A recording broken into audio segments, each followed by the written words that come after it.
आज की क्लास में हम गोल्गी कॉम्प्लेक्स के फंक्शंस पढ़ेंगे। गोल्गी कॉम्प्लेक्स के कई फंक्शंस हैं। Number one, packaging and distribution. Golgi apparatus जो है ये सेल की डिस्ट्रीब्यूशन और शिपिंग डिपार्टमेंट के नाम से इसको जाना जाता है। गोल्गी अपैरेटस का बहुत इम्पोर्टेंट रोल होता है पैकेजिंग और शिपिंग में उन मटेरियल्स का जो कि एंडोप्लाज्मिक रेटिकुलम में सिंथेसाइज होते हैं, जैसे कि लिपिड्स एंड प्रोटीन्स जो एंडोप्लाज्मिक रेटिकुलम में सिंथेसाइज होते हैं उनका ग्लाइकोसाइडेशन होता है।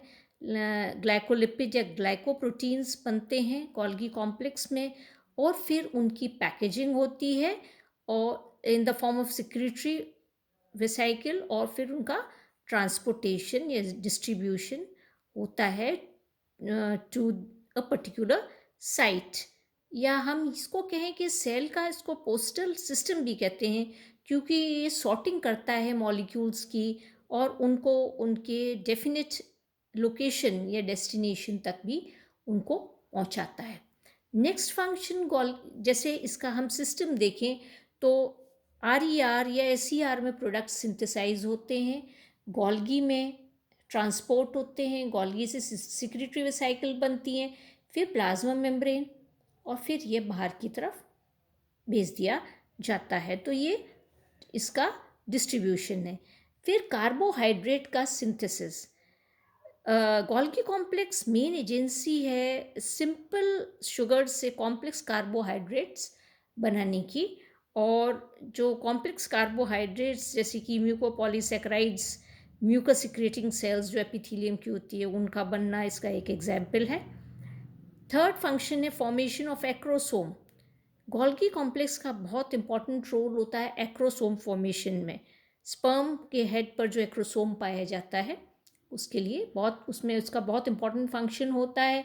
और जब स्पर्मेटोजेनेसिस होती है तो स्पर्म के हेड पर के आसपास गोल्गी सिस्टर्नी और वेसिकल्स आकर इकट्ठा होना शुरू हो जाती हैं। धीरे धीरे वो हेड के पास आकर बहुत सारी इकट्ठी हो जाती है, और वो जो वेसिकल होती है वो प्रो एक्रोसोमल ग्रैन्यूल एक बनाती है, और धीरे धीरे वो हेड के पास आकर उस पर ये फ्यूज जाते हैं और कैप लाइक एक स्ट्रक्चर बना लेते हैं। ये प्रो एक्रोसोम है और ग्रैन्यूल है, और ये एक कैप लाइक स्ट्रक्चर बनाते हैं जिसे एक्रोसोम कहते हैं। तो इसमें इम्पॉर्टेंट रोल है formation of acrosome. Next function इसका है फॉर्मेशन ऑफ लाइसोसोम। जो सिक्रेटरी वेसिकल जो गोल्गी सिस्टर्नी से पिंच ऑफ होती हैं वो आगे जाकर प्राइमरी लाइसोसोम्स बनती हैं। फिर formation of cell wall. Cell wall plant cells में सेल वॉल जो पाई जाती है उसका सिक्रीशन भी गोल्गी कॉम्प्लेक्स करती है, क्योंकि पैक्टिन मटेरियल जो कि सेल वॉल के लिए आवश्यक होता है वो गोल्गी कॉम्प्लेक्स के द्वारा ही सिक्रीट किया जाता है। Cell plate formation next function है। गोल्गी वेसिकल एनाफेज स्टेज होती है माइटोसिस की, उसमें आकर इकट्ठी हो जाती हैं और फ्यूज़ होकर एक सेल प्लेट बना लेती हैं प्लांट सेल्स में। फिर होती है formation of pigments. Golgi complex pigments formation की एक साइट है कैंसर सेल्स में, और रेटिनल पिगमेंट जो चिक्की एपिथेलियम में पाया जाता है। Next important role Golgi complex का सिक्रीशन में है। गोल्गी कॉम्प्लेक्स मैक्सिमम नंबर में उन सेल्स में पाई जाती है जिनका एक्टिव रोल सिक्रीशन में होता है, सिक्रीटरी एक्टिविटीज़ में जिनका इम्पॉर्टेंट रोल होता है। तो जैसे कि मेमोरी ग्लैंड्स हैं जिसमें मिल्क प्रोटीन सिक्रीट होते हैं। फिर गॉबलेट सेल्स हैं इंटेस्टाइनल एपिथेलियम के जो कि ज़ाइमोजन ग्रैन्यूल सिक्रीट करते हैं, ज़ाइमोजन। देन ग्लैंड सेल्स जो कि हार्मोन सिक्रीट करते हैं। नर्व सेल्स में ये बहुत अधिक नंबर में पाई जाती है गोल्गी कॉम्प्लेक्स, न्यूरोट्रांसमीटर्स वगैरह जो सिक्रीट करते हैं। Then silk spinning glands silkworm के उनमें वेल डेवलप्ड होती है गोल्गी। स्पाइडर्स में जो धागा बनाते हैं या जो जाल बनाते हैं उसमें रूट कैप सेल्स जो प्लांट की होती है हेमी सेलुलोस वगैरह जो होती है उनमें चिपचिपा पदार्थ जो सिक्रीट होता है, वहाँ भी गोल्गी कॉम्प्लेक्स का सिक्रीशन में रोल है।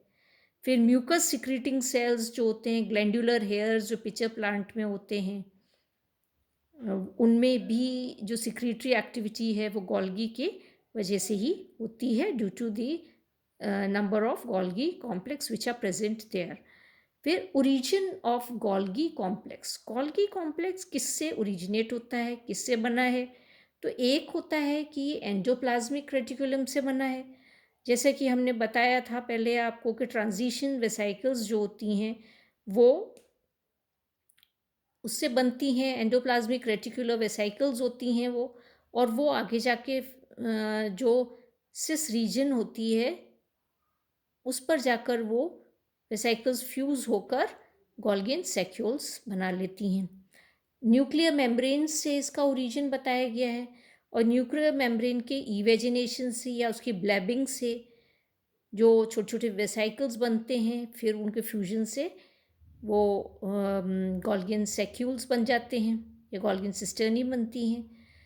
From the pre existing Golgi complex, जो प्री एग्जिस्टिंग गोल्गी कॉम्प्लेक्स होता है उसके सेल डिवीजन के टाइम उसके डिवीजन से भी गोल्गी कॉम्प्लेक्स बनती है, ऐसा माना गया है। नेक्स्ट इसका एंजाइम सिस्टम हम देखें तो गोल्गी कॉम्प्लेक्स में बहुत सारे एंजाइम्स पाए जाते हैं। It is rich in enzymes, जैसे ADPase है, ATPase है, CTPase है, NADPH, साइटोक्रोम C रिडक्टेज है, ग्लाइकोसाइल ट्रांसफरेज हैं, गैलेक्टोसाइल ट्रांसफरेजेस हैं, थाइमीन पायरोफॉस्फेटेज है, फॉस्फेट है, और बहुत सारे और भी एंजाइम्स होते हैं जो गोल्गी मेम्ब्रेन्स में पाए जाते हैं। नेक्स्ट क्लास में हम लाइसोसोम्स पढ़ेंगे।